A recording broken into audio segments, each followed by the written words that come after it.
Welcome into another episode of Homegrown. This week's edition, we welcome in 2017 alumni and current Miami Marlins prospect Kyle Nicolas. Before we get to Kyle, make sure if you're watching this video, you subscribe to the Jackson Baseball YouTube page. And if you miss any of the past Homegrowns, they are in the Homegrown playlist on the page below. But without further ado, we'd like to welcome in 2017 Jackson Baseball alum, Kyle Nicolas. Nice to be here. Thanks for having me. Of course. K-Nick, there's going to be a lot of people that watch this as there are in other episodes, and a lot of questions to be asked. So there's a lot of different angles we can take this, but let's just start at the roots of it all, I guess, right? Yeah. So you, 2017 alum, like I said, you were in some pretty big spots throughout your varsity career, but you were here your entire life. You grew up in the Jackson Baseball Travel Program, correct? Absolutely, yeah. And so talk about just first and foremost that. How important is it to you, and was it to you, being able to play here throughout your youth and playing with the guys that ultimately you got to dogpile with in 2017? How big of a factor was that, and how cool was it? Yeah, I mean, it was really cool, obviously, growing up, playing a game with all your friends, when you're younger, and starting in about, I think I started playing in like first grade, and then, once it got up to like third or fourth, started playing on travel teams with most of the guys that ultimately you played with in high school. So, that's kind of just how the camaraderie of the teams in high school that you saw us playing on, that's how the chemistry was so good, and it was just fun to play. And it was kind of like that with the basketball team too. Both my sports experiences in Jackson started at a young age, going up through the program, like with the same guys, and then playing with them in high school. It was just a blast, and it just helped keep the game fun. You never really it never got old to you. It was just fun to go out there and compete with your friends every time. So. Right, and you say playing with your friends, and you were one of the 2017 alum that got to double dip. And by that, I mean you won a Division I state championship in basketball in the winter. You come back in the spring, you win a Division I state championship in baseball. Just take us through that experience. Did playing in the state championship in basketball help you and prepare you for that moment in 2017? I know alongside your teammate, like Ding is another one that got to double dip. I believe there's a couple others. But did that help you guys and be able to relay the message to the younger guys in the baseball team of what it was like to prepare for a state championship run? Yeah, I really think it did. It like you said, it started in basketball, and I think both of those teams, the basketball team and the baseball team, both kind of had that refuse to lose mentality, and both teams just had like really good confidence. So going into each game, we knew that we were the better team. I mean, that's just what we thought, and we expected to win every game. So when you go into a game knowing that you got the guys behind you that you want, and that you got the good coaches that you do, Coach Gamble, Coach D-Rod, that help us get ready for it. And, it was just kind of that experience where in basketball we went through it.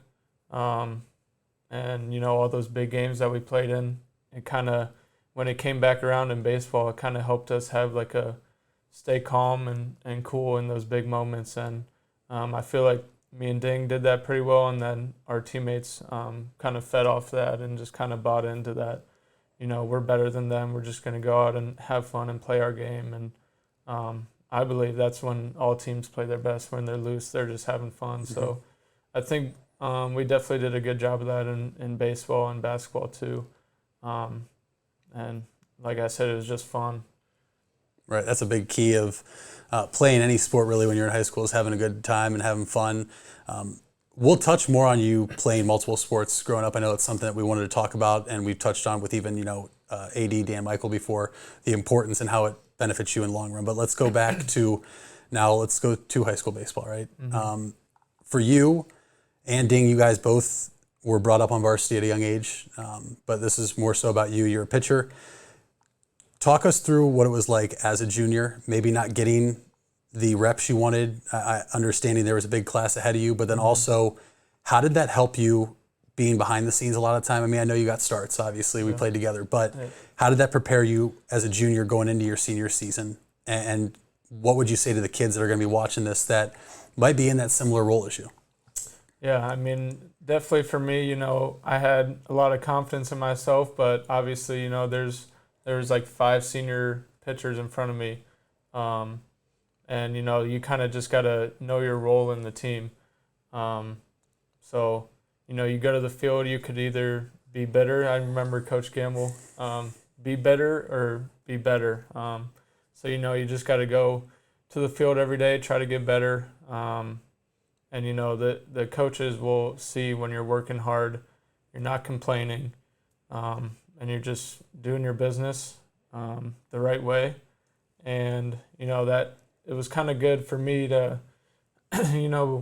watch the other guys, the seniors on the team, Christian, Glenn, and all those guys that were ahead of me and kind of paved the way for the program.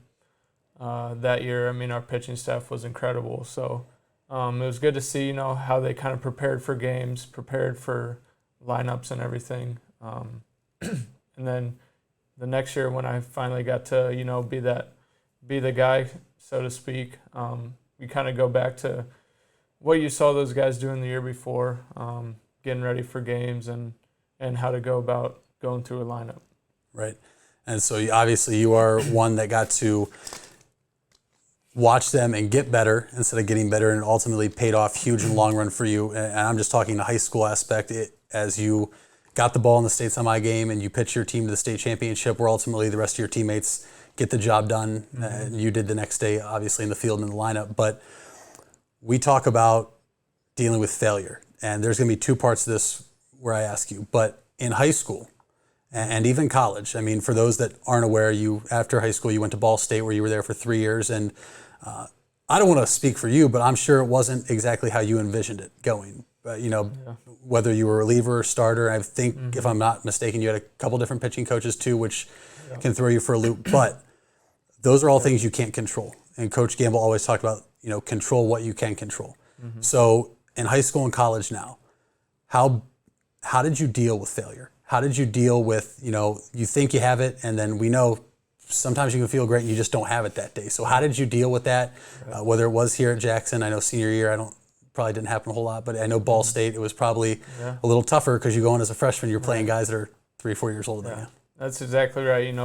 Baseball's the game of failure, and no matter how good you are or how good you think you are, the game's going to humble you. So honestly, it's just getting in the mindset that, anything can happen. All you can do is control what you can control. You go out there, you try to make the best pitches you can.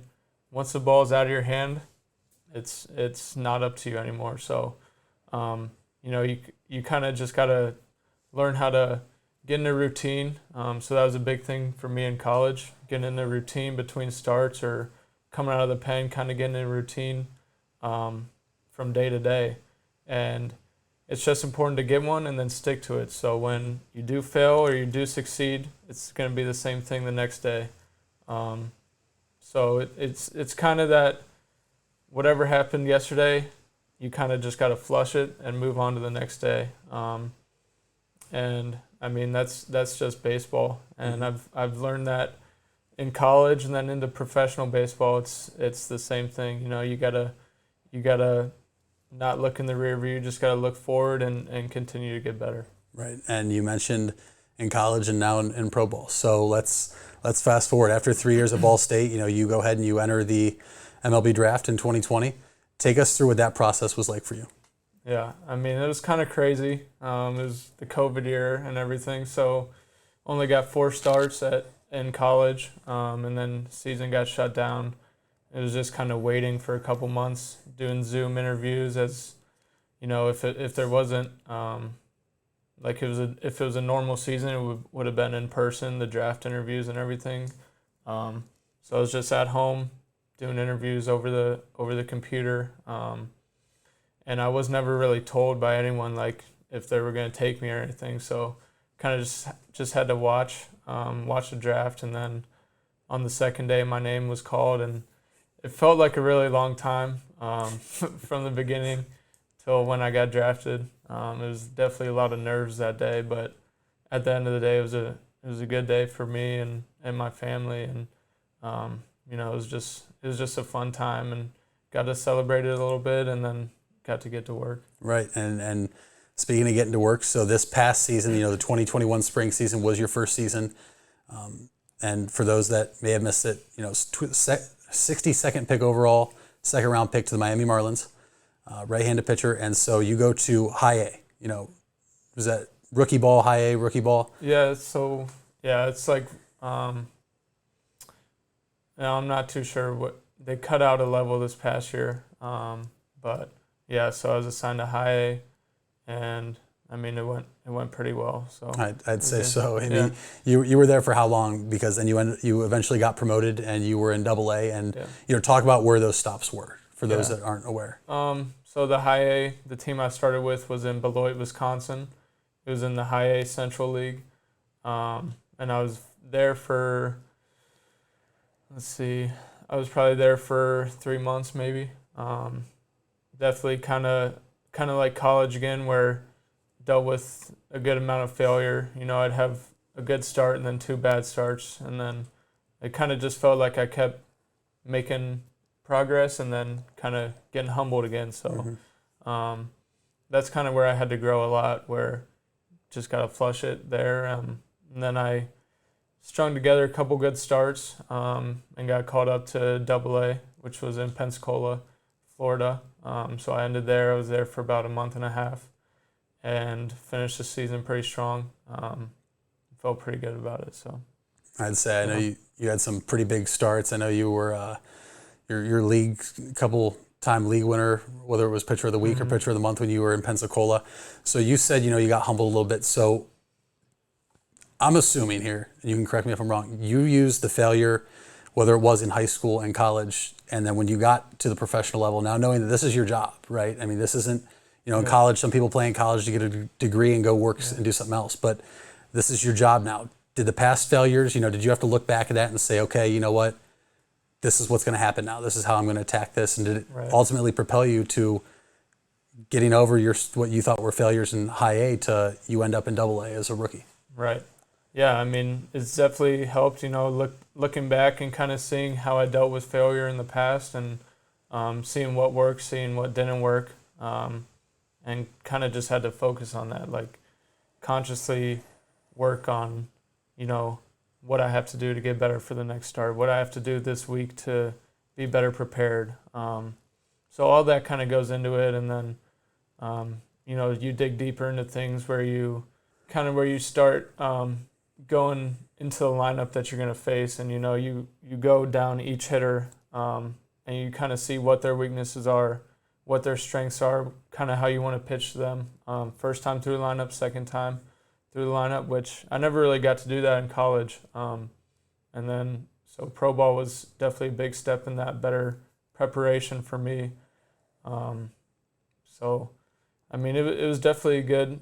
A lot of learning going on there this past year, and I'm looking forward to going back out there next year. Right on. I know a lot of us back here are excited to watch you, you know, advance. And you know, quickly before we, you know, segue into something else, just talk about. We're hoping to have him on here. Another one of your classmates, one of your best friends, Dylan Dingler, 2017 grad, 2-time state champ. You know, he's drafted by the Detroit Tigers.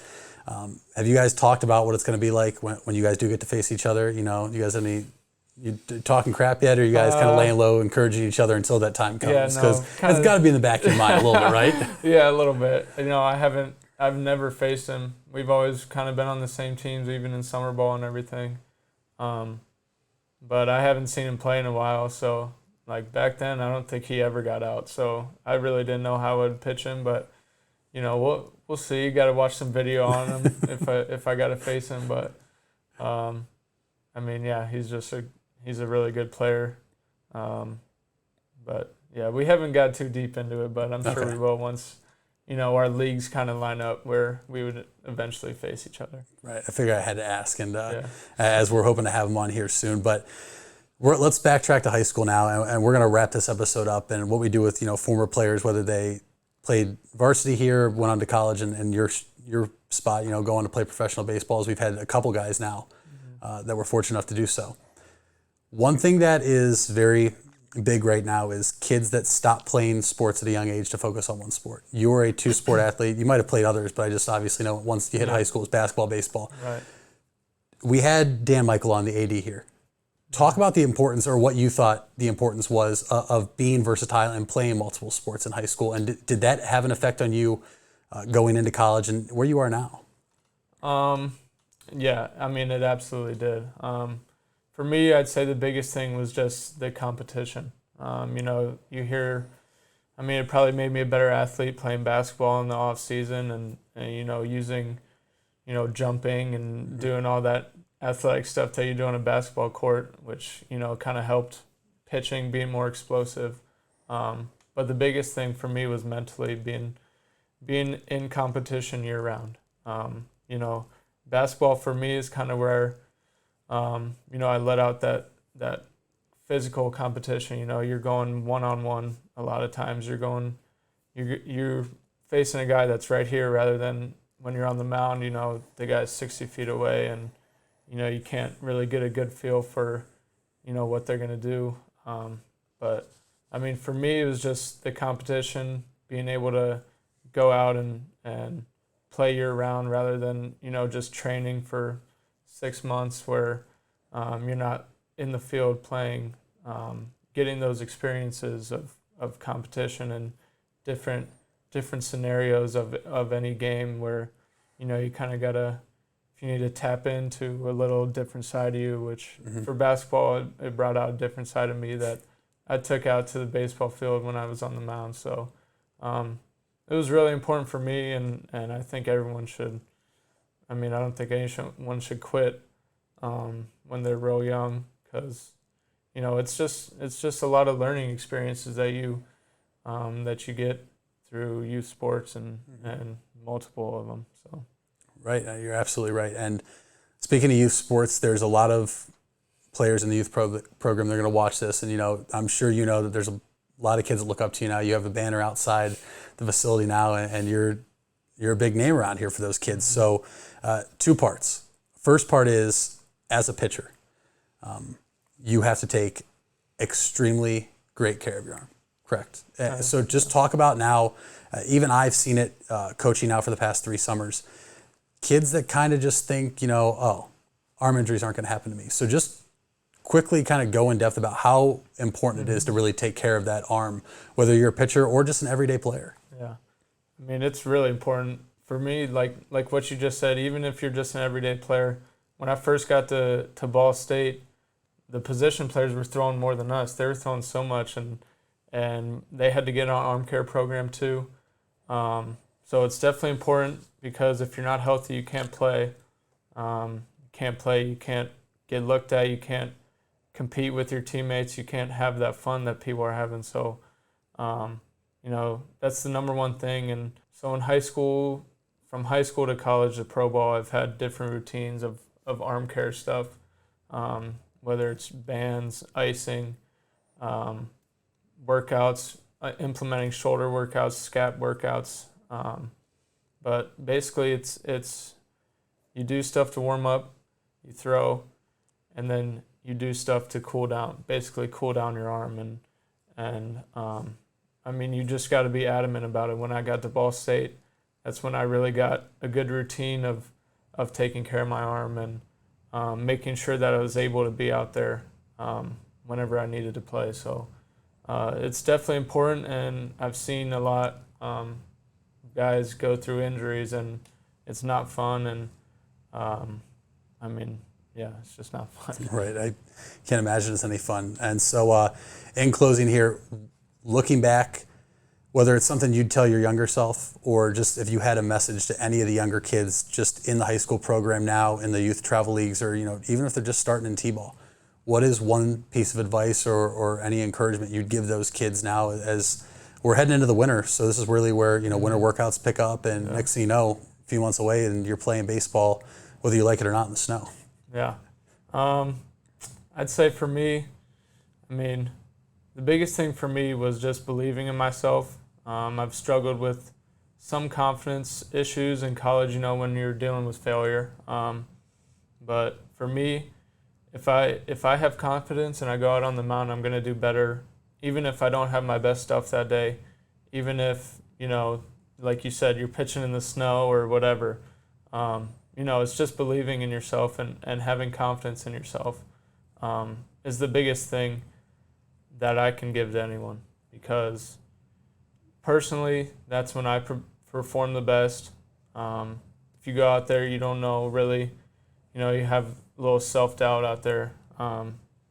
You feel it, and I can almost guarantee you the other team can see it too. So always just bet on yourself, believe in yourself, and keep working hard. Right on. You heard it here first. So for all the young kids out there and current players, make sure that you take some advice from somebody that's been in your shoes before. And so with that, I want to thank Nick for hopping on here for an episode of Homegrown. Hope you at home enjoyed it. Stay on the lookout for new episodes dropping every week. Make sure you subscribe to the Jackson YouTube page and follow the Jackson Baseball Twitter page. Until next time, I'm Mitch Balla. We'll see you when we see you.